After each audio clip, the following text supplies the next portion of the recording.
Olá, pessoal! Tudo bem? Essa aula será de linguagens, códigos e suas tecnologias. Redação 4. Estratégias gerais de diferenciação no texto dissertativo, aspectos de norma culta, além de análise de textos exemplares e ou problemáticos. Boa aula!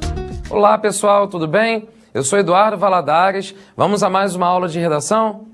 Nosso objetivo na aula de hoje é te apresentar as estratégias de diferenciação de um texto dissertativo. A nossa vontade é te colocar preparando ótimos textos e ótimas dissertações para a prova do Enem. Tudo bem? Vamos a elas? Primeiro comentário é aquilo que já está exposto no próprio site do INEP, em que eles se colocam as expectativas da banca na sua dissertação.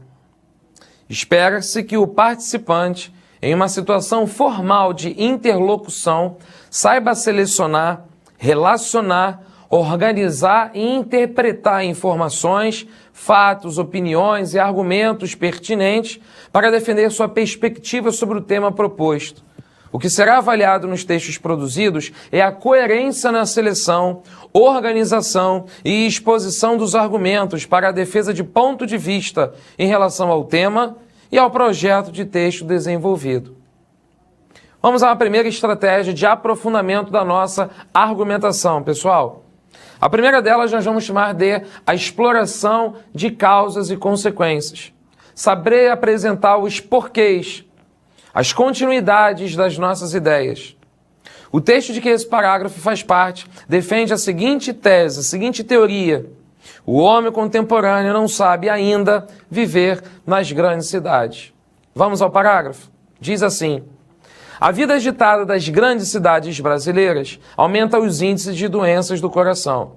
Isso ocorre devido ao fato de os habitantes dessas metrópoles estarem sujeitos a um forte desgaste físico e psicológico.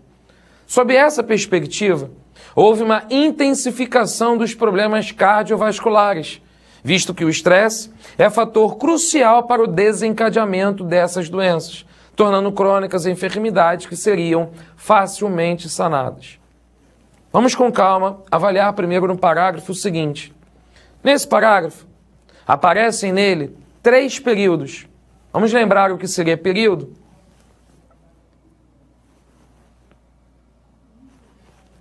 Período é tudo aquilo que vai da letra maiúscula até o ponto final. Como nós podemos perceber, na primeira marcação, o primeiro período é aquilo que contém o que chamamos de tópico frasal. Tópico frasal vem a ser a parte mais importante dentro de um parágrafo de desenvolvimento. É aquela ideia que a gente pretende discutir.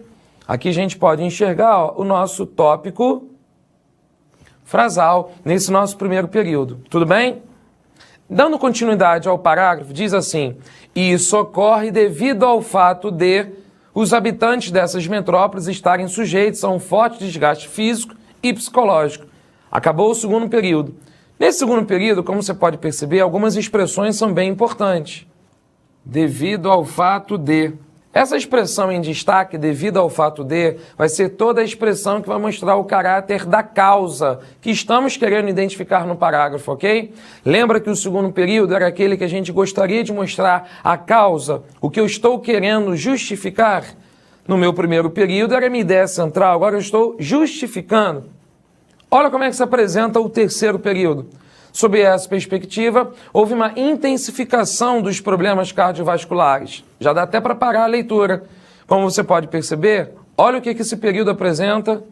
Houve uma intensificação dos problemas cardiovasculares, como se fosse a apresentação daquilo que gera, aquilo que vai acontecer. Em função do quê? Em função de um forte desgaste físico e psicológico. Estão percebendo como é que o parágrafo todo está completamente interligado, concatenado? Esse é um exercício excelente do aluno apresentar na hora de uma estratégia de diferenciação de um texto dissertativo. Relacionar o tópico frasal, a causa e a consequência. Tudo bem? Esquematicamente, eis como é que fica o ideal. Que o aluno consiga apresentar o tópico frasal, a causa, logo em seguida, a causa da causa. Como se faz isso? Apresentando os porquês dos porquês, mais uma consequência e, se possível, a consequência da consequência. Com isso, Seu parágrafo ele cria uma dinâmica completa, não dando margem ao examinador achar que o seu argumento é fraco. Vamos ver como é que isso aqui ficaria montado? Reescrito o parágrafo, ficaria assim, ó. A vida agitada das grandes cidades brasileiras aumenta os índices de doenças do coração. Nosso legítimo tópico frasal. Primeira causa. Isso ocorre devido ao fato dos habitantes dessas metrópoles estarem sujeitos a um forte desgaste físico e psicológico. Acrescentei uma nova causa. As demandas originadas pela sociedade consumista, que preza a competição acima de tudo, são responsáveis por isso. Percebeu como é que deu um aprofundamento da causa? Sob essa perspectiva, houve uma intensificação dos problemas cardiovasculares, visto que o estresse é fator crucial para o desencadeamento dessas doenças, tornando crônicas a enfermidades que seriam facilmente sanadas. Isso, é claro, prejudica a visão que o homem tem sobre si mesmo, reduzindo sua autoestima. Eu consigo apresentar ainda uma outra consequência da consequência anterior. Percebeu como é que fica o esquema? Vamos à próxima estratégia? Segunda estratégia de diferenciação na nossa argumentação seriam as analogias. Veja um exemplo de um argumento desenvolvido por analogia para a tese. É possível acreditar no futuro do Brasil. Olha o parágrafo que o aluno preparou. O Brasil é a primeira grande experiência que a espécie humana faz na história moderna para criar um grande país independente debaixo dos trópicos. Desse modo, pode-se comparar essa conquista de autonomia política à Revolução Francesa, que também inaugura um novo momento por romper com antigos modelos. Nesse momento, o aluno acabou preparando um parágrafo um tanto quanto menor. A analogia foi feita quando ele apresentou a autonomia política à questão da Revolução Francesa. Olha como é que ficaria um esquema ideal, apresentando-se um tópico frasal, a analogia e a consequente explicação dessa analogia. Reescrito, olha como é que esse parágrafo seria. O Brasil é a primeira grande experiência que a espécie humana faz na história moderna para criar um grande país independente debaixo dos trópicos. O mesmo tópico frasal. Desse modo, pode-se comparar essa conquista de autonomia política à Revolução Francesa, que também inaugura um novo momento para romper com antigos modelos. Vem um caráter diferencial agora. E se a história ensina que a democracia francesa demorou a se consolidar, não podemos nos condenar pelos erros de hoje. Temos que aprender com eles para progredirmos como sociedade. Percebeu como esse detalhe no final fez uma diferença ao parágrafo original?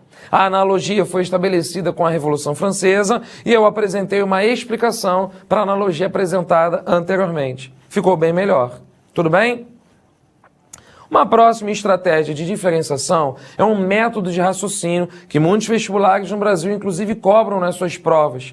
A UERJ, Banca, do Rio de Janeiro, costumam cobrar nos seus exames de qualificação como é que o aluno consegue depreender no raciocínio o método dedutivo, a dedução. Vamos entender?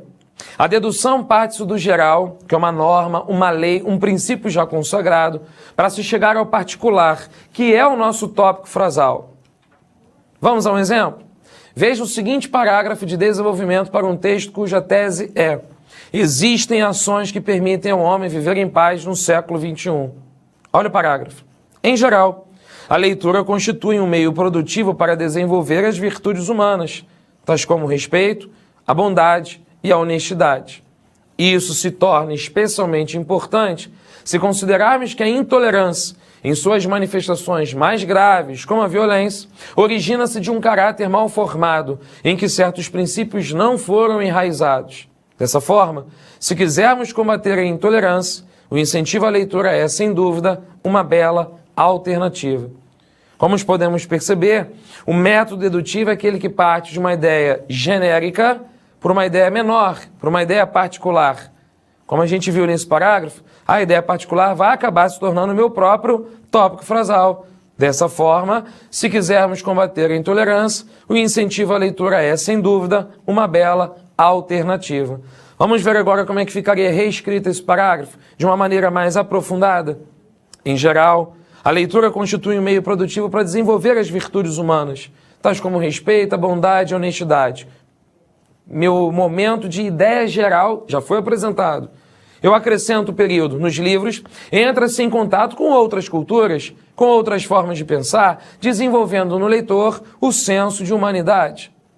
depois toda a parte restante. Isso se torna especialmente importante se considerarmos que a intolerância, em suas manifestações mais graves, como a violência, origina-se de um caráter mal formado, em que certos princípios não foram enraizados. Percebeu como é que nesses dois períodos anteriores eu apresentei uma explicação?